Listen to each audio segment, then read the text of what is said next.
Hi guys, welcome to Nirmal's codec. So இன்னைக்கு நம்ம என்ன பார்க்க போறோம்னு பார்த்தீங்கன்னா, கீக் ஃபார் கீக்ஸ்ல வந்து ட்ரெயில் ஆஃப் ஒன்ஸுங்கிற problem of the day problem தான் நம்ம பார்க்க போறோம். ஸோ இந்த ப்ராப்ளம்ல பார்த்தீங்கன்னா, given a number n, find the number of binary string of length n that contains consecutive ones in them னு சொல்லிட்டாங்க. அதாவது n equal to 2ன்னு பார்த்தீங்கன்னா, நம்ம வந்து இன்புட்ல எடுத்துக்கிறோம்னு வச்சுக்கோங்க. ஸோ 2ங்கிறது என்னன்னு பார்த்தீங்கன்னா, binary string of length n, அதாவது binary string of length 2. So அதுதான் பார்த்தீங்கன்னா 2. ஸோ அந்த பைனரி ஸ்ட்ரிங்கோட லென்த்ல இருந்து நாம என்ன கண்டுபிடிக்கணும்னா, எந்த ஸ்ட்ரிங்ல வந்து கன்சிக்யூட்டிவா ஒன்ஸ் வந்திருக்கோ அந்த ஸ்ட்ரிங்கோட கவுண்ட்டை மட்டும் நம்ம எடுத்து டிஸ்பிளே பண்ண போறோம். ஸோ நீங்க லெஃப்ட் சைட்ல பார்த்தீங்கன்னா, இங்க வந்து இனிஷியலா நான் வந்து n equal to 2ன்னு சொல்லி ஒரு எக்ஸாம்பிள் எடுத்து வச்சிருக்கேன். ஸோ இப்ப பாத்தீங்கன்னா, n equal to 2 இருக்கும்போது மொத்தம் 4 possible ways of length of string 2 பார்த்தீங்கன்னா நம்ம வந்து ஃபார்ம் பண்ணிக்கலாம். ஸோ n equal to 2 இருந்துச்சுன்னா 2 to the power of 2 equal to 4. அப்போ மொத்தம் 4 பைனரி ஸ்ட்ரிங் ஆஃப் லென்த் 2 தான் நம்மளால வந்து எடுக்க முடியும். அந்த பைனரி ஸ்ட்ரிங்ல இருந்து நமக்கு பாத்தீங்கன்னா ஒரே ஒரு ஸ்ட்ரிங் மட்டும் தான் பாத்தீங்கன்னா கன்சிக்யூட்டிவா 1 வந்திருக்கு. ஸோ அதனால நான் கவுண்ட் பாத்தீங்கன்னா 1ன்னு எடுத்திருக்கேன். ஸோ இதுதான் first input n equal to 2 இருக்கும்போது அதனோட அவுட்புட் பாத்தீங்கன்னா இதுதான். இதே இப்போ n equal to 3 இருந்துச்சுங்கன்னா மொத்தம் 8 பாசிபிள் வேஸ் இருக்கு. 2 to the power of 3 equal to 8. இந்த 8 பாசிபிள் வேஸ்ல நமக்கு மொத்தம் மூணே மூணு கவுண்ட் மட்டும் தான் நமக்கு கன்சிக்யூட்டிவா ஒன்ஸ் வந்திருக்கு. ஸோ இங்க பாத்தீங்கன்னா 1 வந்திருக்கு, இந்த இடத்துல பாத்தீங்கன்னா 1 வந்திருக்கு, இந்த பாத்தீங்கன்னா எல்லாமே 1 வந்திருக்கு. ஸோ கன்சிக்யூட்டிவா என்னன்னு பாத்தீங்கன்னா உங்களுக்கு கண்டினியூஸா பாத்தீங்கன்னா 2 1 வந்திருக்கணும். ஸோ அதுக்கு பேர் தான் கன்சிக்யூட்டிவ்.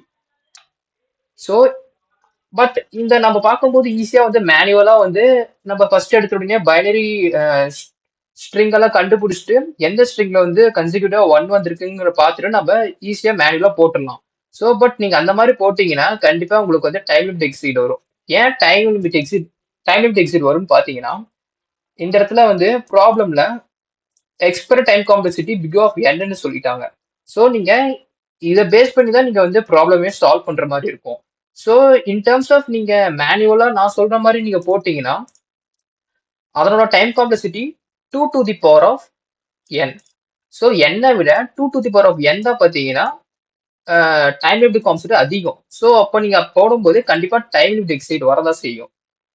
ஸோ இப்போ நாம வந்து லாஜிக் உள்ள போகலாம், இந்த ப்ராப்ளமோட லாஜிக். ஸோ இந்த ப்ராப்ளம் லாஜிக் பார்த்தீங்கன்னா, இனிஷியலா n equal to 2 இருக்கும்போது நாம என்ன பண்ணுவோம்னா கன்சிக்யூட்டிவ் ஒன்ஸ் கண்டுபிடிப்போம்.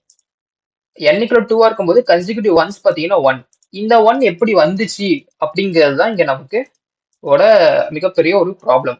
ஓகேங்களா? ஸோ அதுக்கு நாம என்ன கண்டுபிடிக்கணும்னா நம்பர் ஆஃப் நான் consecutive once in a binary string. So அதை எப்படி கண்டுபிடிக்கலாம்னா, n equal to 2 இருக்கும்போது நம்மளோட டோட்டல் நம்பர் ஆஃப் ஸ்ட்ரிங்ஸ் எத்தனை இருக்குன்னு பார்த்தீங்கன்னா 4. 2 to the power of 2 பார்த்தீங்கன்னா 4. 4ல இருந்து எத்தனை ஸ்ட்ரிங் வந்து நான் கன்சிக்யூட்டிவ் ஒன்ஸ் ஆஃப் ஸ்ட்ரிங் எத்தனை நம்ம செப்பரேட் பண்ணா 1 கிடைக்குன்னு பார்த்தீங்கன்னா 3. ஸோ நமக்கு என்ன இந்த ப்ராப்ளம்ல தேவைன்னு பார்த்தீங்கன்னா இந்த வேல்யூஸ் தான் 3, 5, 8, 13, 21, அதுக்கப்புறமேட்டு பார்த்தீங்கன்னா 34. ஸோ இதை தான் நம்ம வந்து ப்ராப்ளம் பார்த்தீங்கன்னா ஐடென்டிஃபை பண்ணி நாம வந்து எத்தனை கவுண்ட் இருக்குங்கிறத நம்ம டிஸ்பிளே பண்ண போறோம். ஸோ அதுக்கு பார்த்தீங்கன்னா ஃபிபனாக்கி கான்செப்ட் குள்ள நம்ம போக போறோம். ஸோ நீங்க இங்க பாத்தீங்கன்னா 3, இந்த 5, 8, 13, 21, 34. ஸோ இந்த டிஜிட்டை நீங்க சும்மாவே நார்மலா நீங்க பார்த்தாலே இந்த கண்டிப்பா இந்த சீக்வன்ஸை பார்த்தீங்கன்னா எங்கேயோ நீங்க பார்த்த மாதிரி உங்களுக்கு ஒரு மைண்ட்ல பார்த்தீங்கன்னா உங்களுக்கு ஒரு தாட் மாதிரி வரும்.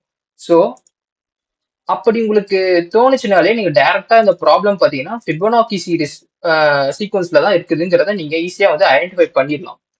ஸோ ஃபிபனாக்கி சீக்வன்ஸ்னா என்ன அப்படின்னு பார்த்தீங்கன்னா, இப்போ 0 இருக்குன்னு வச்சுக்கோங்க, 0, 1 இருக்குன்னா ப்ரீவியஸா 0வையும் இப்போ இருக்கக்கூடிய 1ஐயும் ஆட் பண்ணீங்கன்னா என்ன வரும்னு பார்த்தீங்கன்னா 1 வரும்.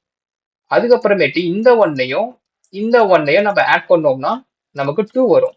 அதே மாதிரி 1ஐயும் 2ஐயும் ஆட் பண்ணோம்னா 3 வரும். ஸோ அந்த மாதிரி பார்த்தீங்கன்னா போயிட்டே இருக்கும். ஸோ இதுதான் பார்த்தீங்கன்னா ஃபிபனாக்கியோட கான்செப்ட். நம்ம இந்த கான்செப்ட் யூஸ் பண்ணி தான் நம்ம என்ன பண்ணியிருக்கோம்னு பார்த்தீங்கன்னா நம்பர் ஆஃப் கன்சிக்யூட்டிவ் ஒன்ஸை பார்த்தீங்கன்னா இங்க ஐடென்டிஃபை பண்ணியிருக்கோம். 1, 3, 8, 19, 43, 94. சப்போஸ் உங்களுக்கு இந்த ப்ராப்ளம் ஏதாச்சும் டவுட் இருந்துச்சுங்கன்னா நீங்க வந்து மேனுவலா வந்து நீங்களே வந்து இந்த ப்ராப்ளம் வந்து திங்க் பண்ணி பாருங்க. உங்களுக்கு வந்து ஒரு சர்டைன் பாயிண்ட் ஆஃப் வியூல பார்த்தீங்கன்னா உங்களுக்கு இந்த மாதிரி வந்து உங்களுக்கு வந்து ஒரு சொல்யூஷன் கிடைக்கும். ஸோ இந்த மாதிரி தான் இருக்கும் போல இருக்குன்ட்டு. ஸோ அப்போ நீங்க ஈஸியா வந்து ஐடென்டிஃபை பண்ணிடலாம். இது வந்து ஃபிபனாக்கி கான்செப்ட் யூஸ் பண்ணி தான் அவங்க வந்து ப்ராப்ளம் வந்து சால்வ் பண்ணியிருக்காங்க அப்படின்ட்டு. ஓகே, நாம இப்ப என்ன பண்ணலாம்னு பாத்தீங்கன்னா இந்த ப்ராப்ளமோட சொல்யூஷன் பக்கம் போயிடலாம். So let me move on to coding part.